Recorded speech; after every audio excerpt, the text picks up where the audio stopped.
Okay na ka na?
What if gumawa ako ng tula para sa mga mahal nating guro?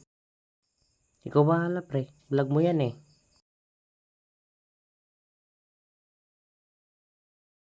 Sa mga guro na patuloy na nagtuturo, sa bawat pagturo kami tuto.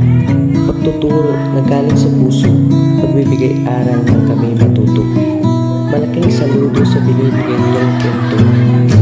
Maging kami makuliman, humihingi kami ng pasensya sa pagtitiis at pagtitimpi sa aming mga ugali. Mga guro na naging pangalawang magulang sa silid-aralan, pangalawang magulang sa 5 araw na puro kabutihan ng laman. Kaya kami saludo sa inyo, nagbibigay respeto at nagpapasalamat sa inyong mga tinuro para sa aming kinabukasan.